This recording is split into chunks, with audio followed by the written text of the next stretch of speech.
Hello, welcome to Trying is Good. Please will you welcome to the stage the comedian, the only, yes, I am 11 years old. Technically, this is sweatshop labour. The only Josie Long.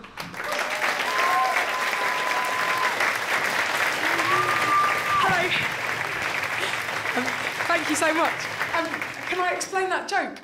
That intro was written by an 11-year-old boy, and it's proof, if proof were needed, that sweatshops provide inferior goods.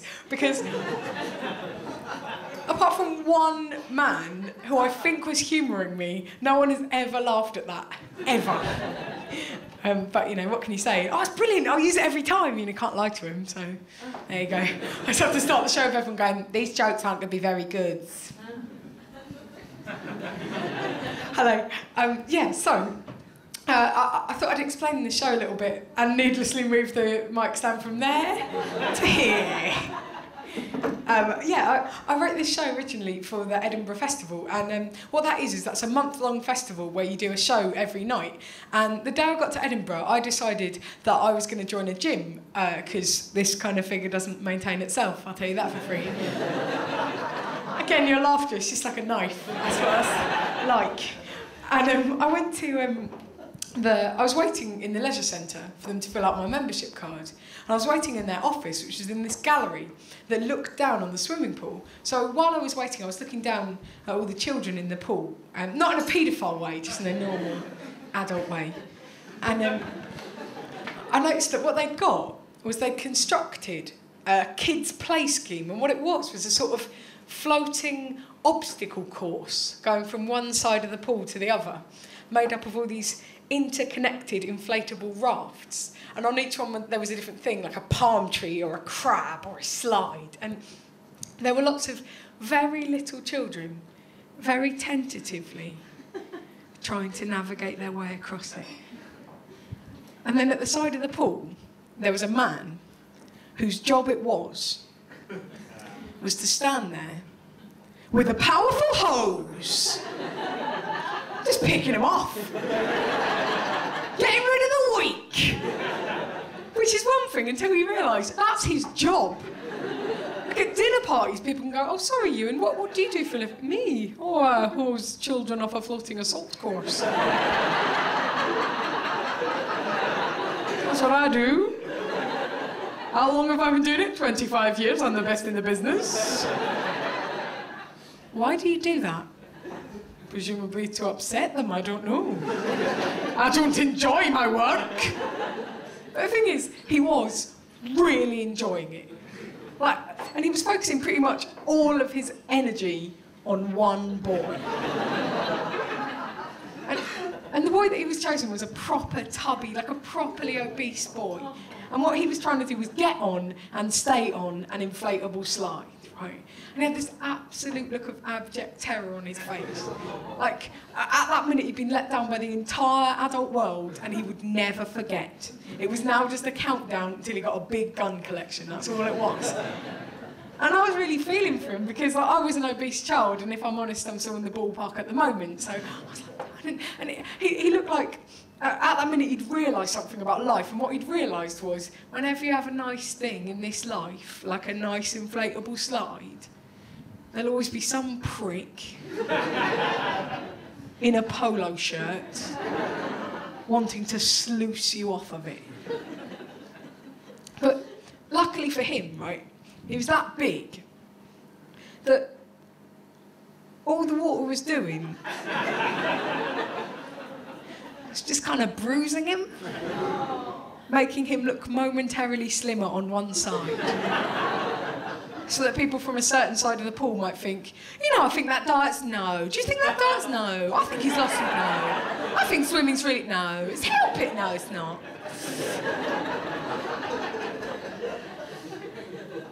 And after about 10 minutes, the guy with the hose got bored, started picking on a girl in a bikini. Or at least she was wearing a bikini when he started, not really bonus jokes. Just top up. And then for a second, a look came over the boy's face. Now, I should say that boy, he was on the slide now, but he was too big for that slide. Like, he was pretty much wedged in there for good.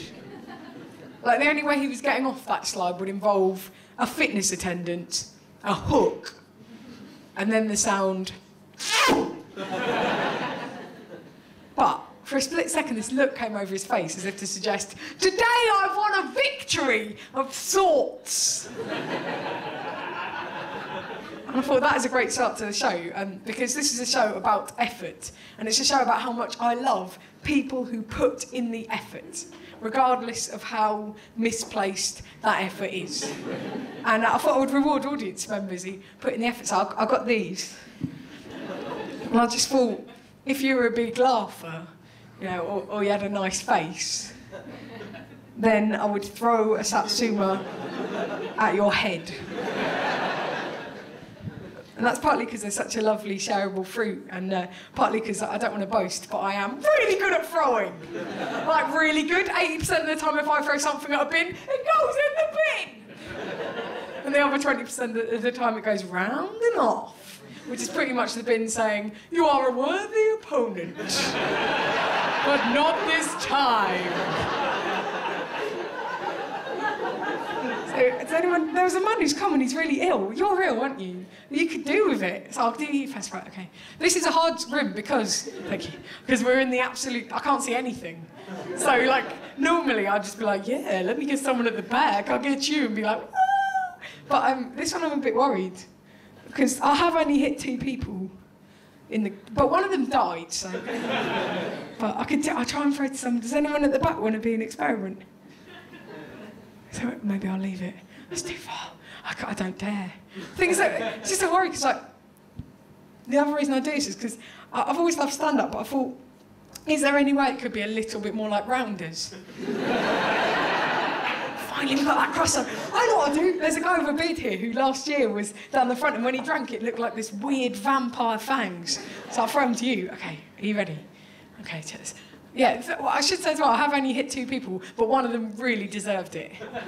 Because there was this guy down the front, and he, I did a gig in Soho, and someone hated it so much. That is like, probably someone will hate it, because I'm, you know, just some woman chatting away, right? But this guy hated me, so I thought, I'll give him the orange, it will shut him up, it'll be brilliant. And he hated me so much, he threw the orange back with such force and venom that it splintered into this citrusy shrapnel everywhere. And then I was doing a gig in Norwich, and this guy was sitting down the front being a bit of a douche, and I thought, I'll give him one of them. Then what he did was he peeled it, and then reconstructed the peel to look as if it were an orange, and then threw it at me. But all I saw was the man in Soho, just red mist, BAM! But he ducked, and I hit a woman behind him square in the boob.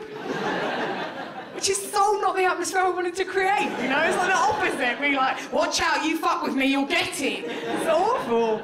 And then the woman was, and I was trying to sort of mend things, and in the end I had to take her off at the end of the show and do like a personal little comedy show, like some weird kind of lap dance.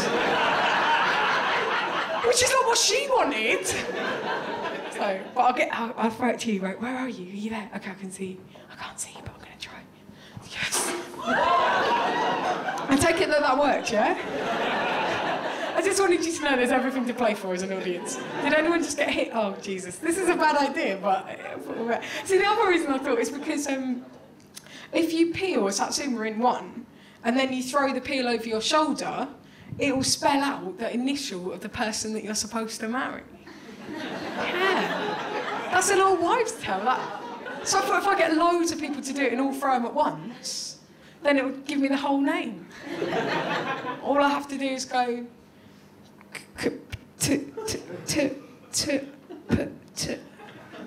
Is he in tonight? So yeah, and the show is called Trying is Good, and the reason I called it that is because I got asked to sell my act in a line, which is totally inappropriate for someone like me. Like, I've never been the sort of comedian that comes out and goes, I'm going to entertain the shit out of you, you're a dick, bang, joke. It's not. Like, if anything, I think I am unreliable at best. But apparently you're not allowed to put that in the paper. So I said, I am trying as hard as I can. which is like a good premise for the show, because this is the second show that I've ever written, and when I was trying to write it, I felt under a lot of pressure that I couldn't live up to. I felt like I was having a real crisis of confidence about what I was doing, and at that time I went to see a performance poet who I found really inspiring, which was a shock, because obviously normally I would despise performance poetry with the level of hatred that is appropriate. Which, if you don't know, is all of the hatred you have in your heart. That is what is appropriate. But I went to see this performance poet who was wonderful, and her name was Rachel Pantechnicon, and she's totally real. If you can see her, go and see her. Did someone just woo that? Yeah. That's amazing. Who is that? You totally get. You can have the bag for that. You can pass it gently. That's amazing. She's amazing. You should totally go and see her. And one of the things that she said was, you have to try and make your weaknesses your strengths. Because what you've got to realise are the things that you think are your weaknesses, they're as much a part of who you are as the things that you think are your strengths, you know? And if you can understand that, then what you can do is you can know everything about who you are, and you can learn to love it, and then you can move on. And I found that so heartening, and I went home and I kind of did this big overhaul of everything in my life, like all my different mental and physical weaknesses and strengths, and I thought, well, I guess physically, my biggest weakness physically is my stomach. I've got this thing called polycystic ovarian syndrome, and it means that you carry weight around your middle, and it's really difficult to shift, especially if you want to eat up to 2 chocolate bars a day, which some people do. Naming no names. And I thought, well, how can I turn the physical weakness into a strength? You know, turn the physical weakness into a strength. So what I do is I dress to flatter it. And also, I've drawn a sea scene. Oh, thank you. And, I don't know if you can see, I've written the word marvellous on it. So, marvellous. I just thought, what's not to love? It says marvellous on it. Like, there's cynicism and if it says marvellous on it, what's not to like? Check this out.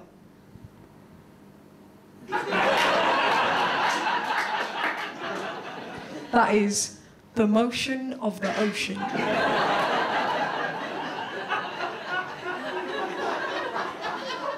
Can I say a couple of things about this? Since I wrote this joke, I have taken up doing sit-ups in quite a major way. And I actually thought to myself, well, now I'm doing sit-ups the whole time, I won't be able to do that joke for much longer. And then I thought, shall we cross that hypothetical bridge as and when it is never built, ever? And secondly, I should say, I don't know if you can see, but I've coloured in the mermaid a different shade of pink. Why did I do that? As if I thought, well, that's not going to be a convincing flesh colour.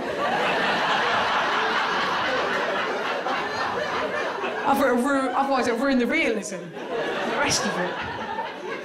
Tell you what though, bizarrely, I'm now totally comfortable with this, which is something I never thought I would be. If anything, I'm enjoying myself too much. Which is all well and good, like, we're all adults, I've done kids' gigs, and at the end I thought, I love doing that so much, does that mean I'm a paedophile? Just, I hope not, you know? I don't want to be a paedophile. Not for this. Or anything. But yeah, I just really like drawing on myself. I really do. I like drawing in general. I like to make things. I like to think I'm quite a crafty person. I like to consider myself a Renaissance woman. Insofar as I'm a little bit overweight and I like lying around in the nude. Thank you. Well, thank you. That's my best joke. It's about art and I get to go bang, bang, bang. Can we do that with every joke? No. It just doesn't seem sincere some of the time. And then my sister passed away. Doesn't seem sincere. And the thing is, I am quite a heartbreakingly earnest human being. Like, I really am desperately earnest. Like, I really want to be a better everything. I want to be so much better comedian and a better writer and a better human being. And I've been trying to improve myself. I went on a physical kick. I joined Weight Watchers, and I fucking adore it. But I'm a little bit worried. It's just a touch too much like Scientology.